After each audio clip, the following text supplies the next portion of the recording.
sejam bem-vindos a mais um podcast Conversando com Kardec. Vamos iniciar então com uma prece, pedindo aos amigos espirituais que nos abençoe em cada situação em que precisamos, nos fortalecendo, nos auxiliando muito a ter coragem de encarar cada situação necessária, principalmente as mudanças que precisamos. Nos fortaleça hoje e sempre, que assim seja. Então, hoje nós vamos falar sobre sonambulismo, que é a aula número 61. Então, vamos ver lá que o sonambulismo está no capítulo 8, que faz parte da emancipação da alma. Então, vamos tentar entender esse assunto um pouquinho. Lá na questão 425, Kardec pergunta se o sonambulismo natural tem alguma relação com os sonhos e como explicá-lo. Os espíritos, então, nos orientam que é um estado de independência da alma, mais completo do que o sonho. Então, olha que interessante, se durante o sonho é uma emancipação interessante, maravilhosa da nossa alma, né, do corpo, o sonambulismo é ainda mais completo. E os espíritos nos orientam que quando estamos no sonambulismo, as faculdades adquirem maior amplitude. A alma tem, então, percepções de que não dispõe no sonho, que é um estado de sonambulismo imperfeito. Então, o sonambulismo é o sonho perfeito, né? Então, a gente está muito mais apto, muito mais consciente, muito mais independente. E aí, Kardec nos explica, né, que o espírito está na posse plena de si. Os órgãos materiais deixam de receber certas impressões exteriores, né? E isso acontece geralmente em ocasião do sono, porque o espírito pode, né, provisoriamente abandonar então o corpo, que está naquele repouso que é super importante, né? O nosso corpo precisa repousar. Então, o espírito estando em plena posse de si, ele está então em sonambulismo e deixa o corpo ali, né, quietinho, descansando e vai. O espírito normalmente produz os fatos do sonambulismo pois está preocupado com alguma coisa, né? Então, ele serve-se, muitas vezes, do corpo, né, que é o sonâmbulo anda e tudo mais, porque às vezes ele precisa dessa manifestação física. Da mesma forma como se utiliza das mãos dos médiuns na comunicação escrita, né? Então, eles precisam de um meio para se comunicar ali. Então, por isso que às vezes a gente vê o sonâmbulo andando e fazendo coisas que acordados a gente nem imaginaria que fossem possíveis. Então, nos sonhos de que se tem consciência, os órgãos invisíveis da memória começam a despertar. Então, eles vão recebendo as impressões imperfeitas, né, produzidas pelos objetos, pelas causas externas, e também, né, e o espírito também em repouso. E aí, muitas vezes, a gente percebe as sensações confusas, desordenadas, que aparecem normalmente sem razão, né? Então, são vagas recordações, quer da existência atual, quer das existências anteriores. Então, a gente vai entender que os sonâmbulos nenhuma lembrança guardam do que se passou enquanto estiveram no estado de sonambulismo. E muitas das vezes sucedem dessas consequências de lembrança exata dos acontecimentos de uma vida anterior, ou até, em certos casos, uma espécie de intuição do futuro. Então, a gente entende que, normalmente, eles ficam confusos ali com tantas informações. O chamado sonambulismo magnético tem alguma relação com o sonambulismo natural? Então, a pergunta 426, Kardec tenta diferenciar uma coisa da outra. E os espíritos dizem que é a mesma coisa, com a diferença de ser provocado. Então, o sonambulismo natural é natural. O espírito ganha essa independência, né, e segue. E o sonambulismo magnético é algo provocado. Já na questão 427, os espíritos o Kardec pergunta de que natureza é o agente que se chama o fluido magnético. Então, o que é esse fluido magnético? E aí os espíritos esclarecem mais uma vez que é o próprio fluido vital, ou que a gente considera como eletricidade animalizada, que são as modificações do fluido universal. Então, a gente adapta o fluido universal ao nosso estado, à nossa necessidade. Então, é o fluido magnético. Na 428, pergunta qual a causa da clarividência sonambúlica. Então, por que em estado sonambúlico há essa visão, essa clareza no que se vê. E aí os espíritos dizem porque é a alma que vê. Né? Não são os olhos do corpo físico que estão ali enxergando, e sim a alma que enxerga essa outra realidade. Já na 429, Kardec questiona como pode o sonâmbulo ver através dos corpos opacos? E aí a explicação vem: não há corpos opacos senão para os vossos grosseiros órgãos. Já precedentemente não dissemos que a matéria nem obstáculo oferece ao espírito, que livremente a atravessa? Então, o sonâmbulo vê através dos corpos porque ele vê com a alma, né? E os olhos da alma são diferenciados, né? A gente consegue uma independência, uma visibilidade muito maior do que a limitação do corpo ainda nos permite. Então, Kardec explica que, na verdade, a gente precisa compreender que o sonâmbulo vê por todas as partes do seu corpo, ou melhor falando, ele vê de fora do seu corpo, né? Então, realmente é uma visão espiritual, que para nós ainda fica meio confuso de compreender. A gente está tão limitado a ver com os olhos físicos, né, que nesse estado de sonambulismo a gente vê com todas as partes do corpo, né? A gente vê com toda a nossa alma. Já na questão 430, a pergunta é: por que, pois que a sua clarividência é a de sua alma ou de seu espírito, por que é que o sonâmbulo não vê tudo e tantas vezes se engana? Então, olha só, interessante. Então, já que eu vejo com os olhos da alma, do espírito, por que há esses enganos? E aí, os espíritos nos explicam que ainda há espíritos imperfeitos. E a esses espíritos não é dado verem tudo e saberem tudo. Então, quanto mais visão tiver, quanto mais organizadas forem as suas informações, significa que o espírito é cada vez mais evoluído, né? Já não é tão imperfeito. Então, ele continua, né? Deus outorgou ao homem a faculdade sonambúlica para fim útil e sério, não para que se informe do que não deva saber. Eis porque os sonâmbulos nem tudo podem dizer. Então, a faculdade sonambúlica tem uma finalidade e não é para simplesmente saber informação e sair jogando aos quatro ventos sem, né, de forma desordenada, sem nenhuma outra finalidade. Já na questão 431, qual é a origem das ideias inatas do sonâmbulo? E como pode falar com exatidão de coisas que ignora quando desperto, de coisas que estão mesmo acima de sua capacidade intelectual? Então, olha que interessante. É que o sonâmbulo possui mais conhecimentos do que os que lhe supõe. Apenas tais conhecimentos dormitam, porque por demasiado imperfeito, seu envoltório corporal não lhe permite rememorá-los. Que é, afinal, o sonâmbulo? Então, no sonambulismo, ele consegue perceber coisas muito além do que a gente julga aqui a sua capacidade intelectual. Justamente por quê? Porque o corpo aqui o limita, né, de alguns conhecimentos.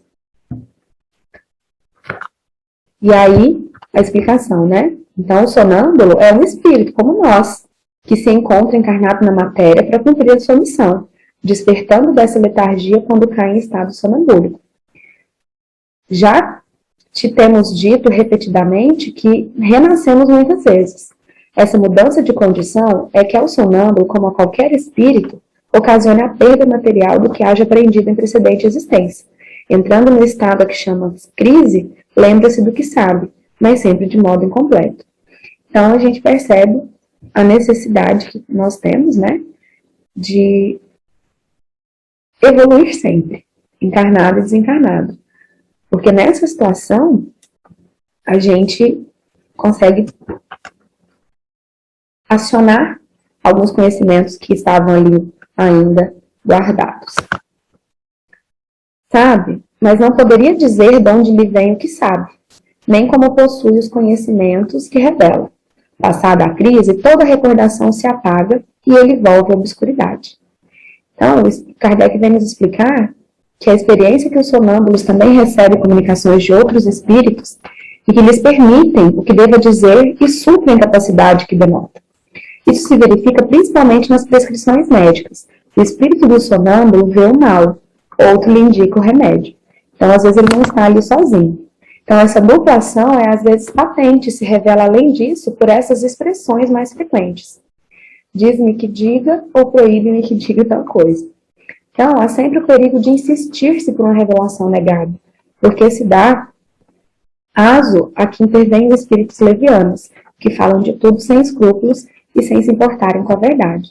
Então, o fato de o sonâmbulo perceber muitas coisas e não ser permitido a ele revelar tudo quando ele retorna, né, ao corpo, é porque a gente não pode deixar que espíritos levianos se aproveitem desse espírito quando estiverem em estado de sonambulismo para fazer maldade, né, para fazer coisas tão ruins.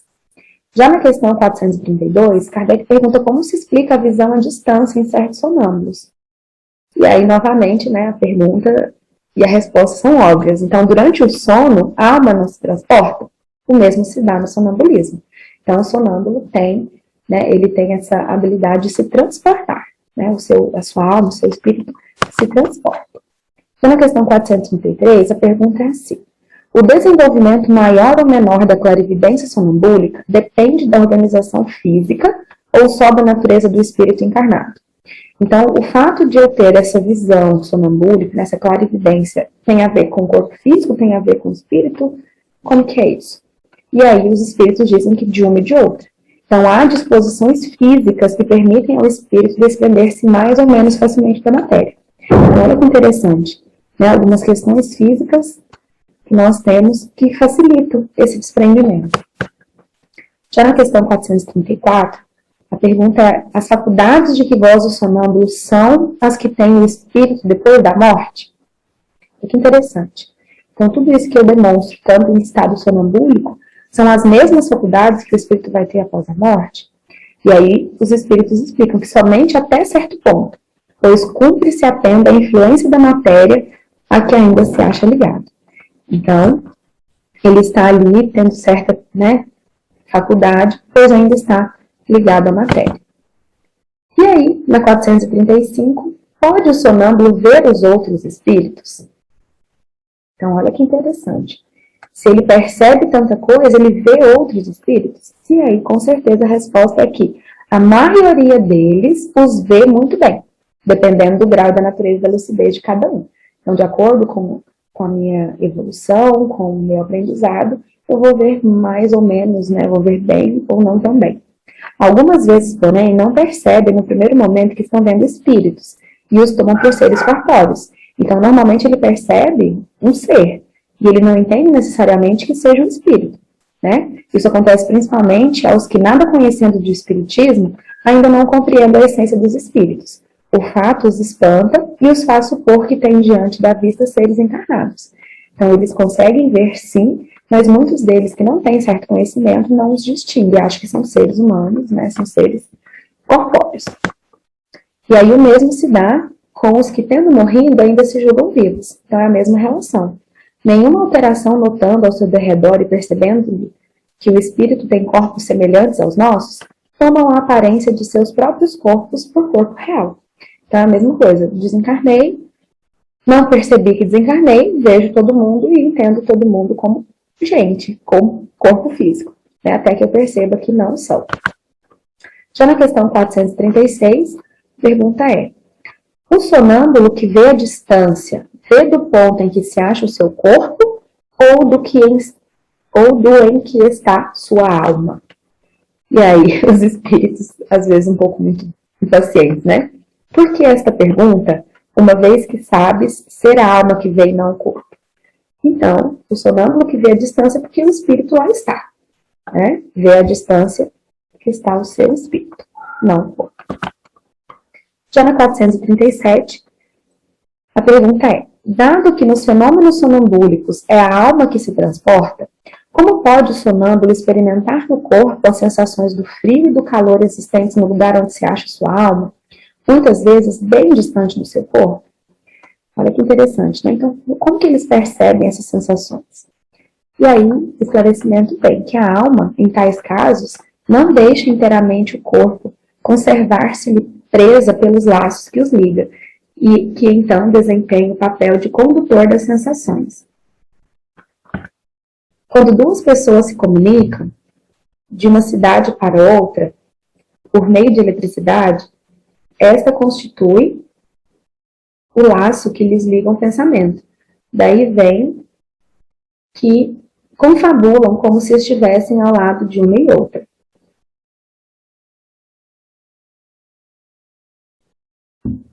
Então, seguindo para o fim, na questão 438, Kardec pergunta: o uso que um sonâmbulo faz da sua faculdade influi no estado do seu espírito depois da morte?